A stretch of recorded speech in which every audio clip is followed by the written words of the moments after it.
Hello hi dears, welcome to cook with Jewel. ഇന്ന് നമ്മൾ ഉണ്ടാക്കാൻ പോകുന്നത് നമ്മുടെ എല്ലാവർക്കും ഇഷ്ടപ്പെടുന്ന നല്ല ചാള അല്ലെങ്കിൽ മത്തി നല്ല പച്ചക്കുരുമുളക് ഇട്ട് വറ്റിച്ചെടുത്തതാണ് കേട്ടോ. ഇതിനകത്ത് അധികം എണ്ണയൊന്നും ചേരുന്നില്ല. അതുകൊണ്ട് എണ്ണ ഉപയോഗിക്കാൻ പാടില്ലാത്തവർക്ക് അടിപൊളിയായിട്ട് ഉണ്ടാക്കാൻ പറ്റുന്ന ഒരു നല്ല ചാള വെച്ചിട്ടുള്ള മൊരിഞ്ഞെടുക്കാൻ പറ്റുന്ന അടിപൊളിയൊരു ഡിഷാണ് കേട്ടോ. അപ്പോൾ നമുക്ക് റെസിപ്പിയിലേക്ക് പോകാം. അപ്പോൾ ഇതിന് വേണ്ടി ഞാനിവിടെ ചാള 1 കിലോ വാങ്ങിയെങ്കിൽ ഒരു 10 ചാളയാണ്, ചാള അല്ലെങ്കിൽ മത്തിയാണ് കേട്ടോ എടുത്തിരിക്കുന്നത്. ഓരോ സ്ഥലങ്ങളിലേക്ക് ഇതിൻ്റെ പേര് വ്യത്യാസമുണ്ടല്ലോ. ഈ മീനാണ് കേട്ടോ ഏറ്റവും ടേസ്റ്റ് ഇങ്ങനെ ഉണ്ടാക്കുമ്പോൾ. ബാക്കി എന്ത് മീനിനും നമുക്ക് ട്രൈ ചെയ്ത് നോക്കാം കേട്ടോ. അപ്പോൾ ചാള അല്ലെങ്കിൽ മത്തി നല്ലതുപോലെ കഴുകി വൃത്തിയാക്കി എടുത്ത് അത് ഇതുപോലെ വരഞ്ഞെടുക്കാം കേട്ടോ. കുരുമുളകിൻ്റെ സീസൺ ആണെങ്കിൽ നല്ല പച്ച കുരുമുളക് കിട്ടും. ഇപ്പോൾ എന്തായാലും സീസണാണല്ലോ. അത് മാത്രമല്ല കുരുമുളക് പൊഴിഞ്ഞ് ചാടുകയും ചെയ്യുന്നുണ്ട്. ഒരു 4 തിരി കുരുമുളക് വേണം, ഇഞ്ചി ഒരു കഷ്ണം വേണം. പിന്നെ കുരുമുളകിന് നല്ല എരിവുണ്ടല്ലോ, അതുകൊണ്ട് നമുക്ക് ഒരു പച്ചമുളകേ എടുത്തിട്ടുള്ളൂ. പിന്നെ ഒരു 4-5 വെളുത്തുള്ളി, പിന്നെ വേണ്ടത് ചെറിയ ഉള്ളിയാണ്. അതൊരു 10 ചെറിയ ഉള്ളിയാണ് കേട്ടോ ഞാൻ എടുത്തിരിക്കുന്നത്. അതുകൊണ്ട് ഒരു 10-20 എണ്ണം ഉണ്ട് കേട്ടോ. അപ്പോൾ ഇതെല്ലാം കൂടി ഇനി മിക്സിയിലിട്ട് നല്ലതുപോലെ അരച്ചെടുക്കുകയാണ് ചെയ്യേണ്ടത്. വേണമെങ്കിൽ നമുക്കിതിലേക്ക് കുറച്ച് വെളിച്ചെണ്ണയും കുറച്ച് ഉപ്പും കൂടെ ചേർത്ത് കൊടുക്കാം കേട്ടോ. അപ്പോൾ വെളിച്ചെണ്ണ കുറവ് ഉപയോഗിക്കുന്നവർ ഉപയോഗിക്കേണ്ട.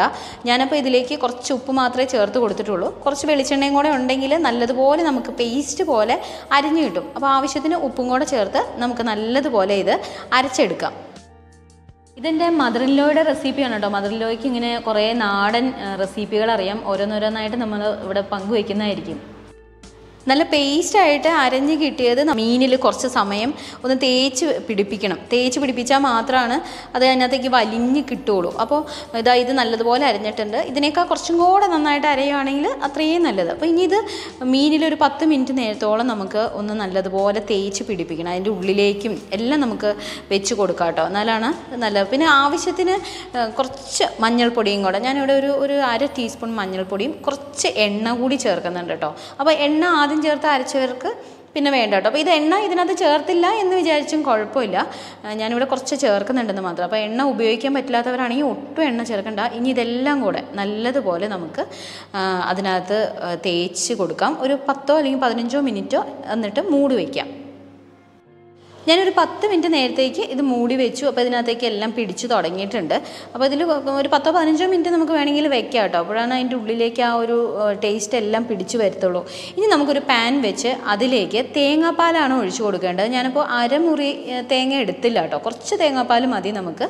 അപ്പോൾ അതിൻ്റെ 1/4 പാല് തന്നെയാണ് ഒഴിച്ചു കൊടുക്കേണ്ടത്. ഏകദേശം ഒരു 1/4 മുറിയോളം തേങ്ങയുടെ പാലെടുത്താണ് നമ്മളിതിനകത്തേക്ക് ഒഴിച്ചു കൊടുക്കുന്നത്. അപ്പോൾ അതൊന്ന് പതിയെ ചൂടായി വരുമ്പോൾ തന്നെ നമുക്ക് നമ്മളെല്ലാം സെറ്റ് ചെയ്ത് വെച്ചിരിക്കുന്ന മീൻ ഓരോന്നോരോന്നായിട്ട് നമുക്കിതിലേക്ക് ഇട്ട് കൊടുക്കാം. ഞാനപ്പോൾ 10 മീനും കൂടെ ഒരുമിച്ചാണ് കേട്ടോ പൊള്ളിച്ചെടുക്കുന്നത്.